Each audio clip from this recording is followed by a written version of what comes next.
Okey, Assalamualaikum dan salam sejahtera semua. Bertemu lagi kita bersama saya dari MS Fishing. Okey, untuk video kali ni, yang ni dia lain, memang lain daripada yang lain. Tak ada kaitan langsung dengan mancing, tapi ada kaitan dengan kereta aku lah. Okey. Aku beli satu fuel pressure regulator. Yang ni fuel pressure regulator. Sebelum ni aku dah pakai dah. Yang ni aku dah pakai. Aku tukar yang baru lah.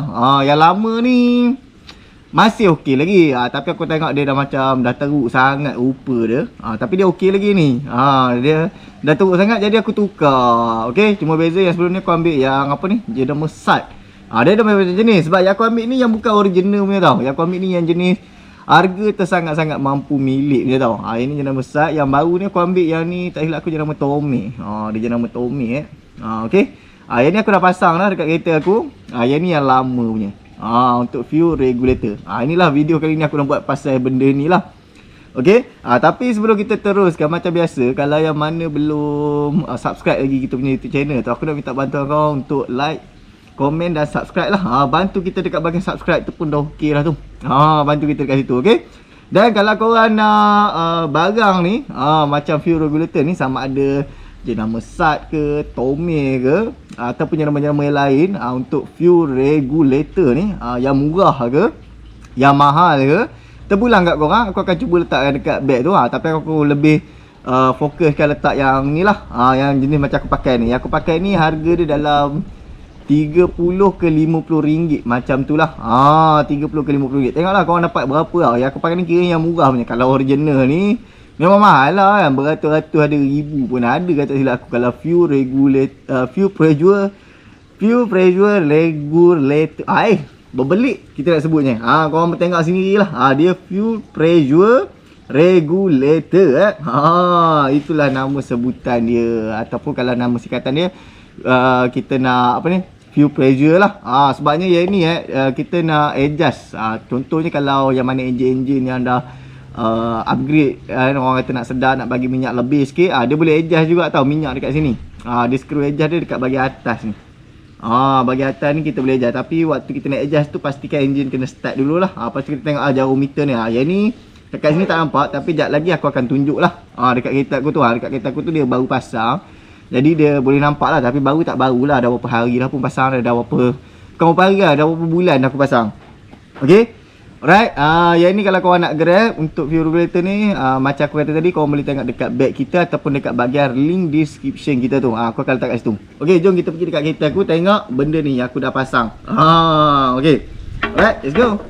Okay, ni keadaan dia bila aku dah pasang untuk fuel regulator ni. Aku pasang dekat sini. Kalau korang tengok, yang ni dia punya jarum dia boleh nampak jelas. Tapi bila enjin tak start, dia akan dekat kosong lah meter dia. Okay. Yang ni pasang ni, kalau yang ni korang tengok, yang ni dekat bahagian intake, yang ni angin tau. Angin. Yang ni untuk bahagian yang screw adjust lah. Untuk adjust berapa kadar pressure minyak yang kita nak bawa masuk berapa bar. Yang ni dia ada sampai 8 bar, tapi dia tak adalah sampai 8 ni. Dia boleh adjust dia mungkin sampai 5-6 macam tu lah. Okay, tapi kalau untuk atas standard dia dalam 3 bar, 3 bar setengah pun dah cukup dah. Okay. Yang ni untuk bahagian angin. Lepas tu bahagian minyak dia dekat bawah ni tau. Dia bahagian bawah ni. Dia ada bahagian bawah ni, ada satu paip dengan tepi sini. Okey, kalau korang tengok ni tepi ni untuk dia pergi ke apa ni? Paip ni dia akan pergi ke kita punya fuel rail ni. Ni paip keluar dia, paip masuk daripada tangki yang bawah ni. Okey, yang bawah ni daripada paip tangki. Alright. Sekejap aku tunjuk. Rasanya korang boleh nampak ni. Kita bagi jelas sikit kan. Yang ni bahagian bawah ni. Kan bahagian bawah ni, yang ni lah. Yang ni daripada direct tangki kita. Okey, daripada fuel pump kita lah. Fuel pump tangki minyak kita.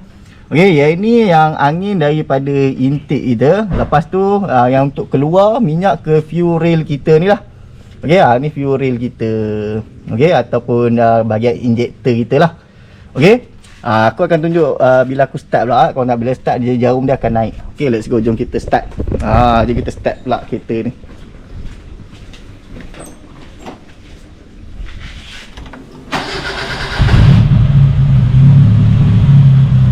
Okay, kita tengok dia punya. Sekarang dia auto lock nanya. Okay, jom kita tengok. Minta maaf kalau ada bunyi-bunyi tika-tika anak-anak ayam tu, minta maaf Okey, kalau korang tengok dekat sini, boleh nampak ke tu? Dia ada 3 bar 3 bar setengah dekat sini meter dia. Lepas 1, 2, 3. Dia kalau kereta standard biasa memang kita akan set 3 bar setengah macam tu lah. 3 bar ataupun 3 bar setengah. Tapi kalau kereta korang dah upgrade, mungkin nak lebih lagi ikut korang lah kan. Tapi kalau standard biasa orang pakai 3 bar setengah lah. Okey, sekali lagi aku tunjuk. Ni dia. Okey, right. Okey, kita akan matikan enjin sebab bunyi dia agak bising sikit lah orang kata kan bila dah pasang. Bila kita enjin start tu dia agak bising sikit. Ni kita dah mati kan. Okey, kita sekali lagi kita nak ingatkan, pastikan kalau korang nak set bar ni, biasa kalau untuk kereta standard korang set lah adjust ni, time dah start tu korang adjust atas ni, bagi dia ada dekat 3 bar setengah macam tu. Okey, tapi standard 3 bar setengah lah. Standard 3 bar setengah. Okey, sebelum kita akhiri, sekali lagi aku nak ingatkan untuk pasang fuel regulator ni, yang atas ni untuk bahagian angin, yang ni bahagian yang skru kita untuk adjust bar ni tau.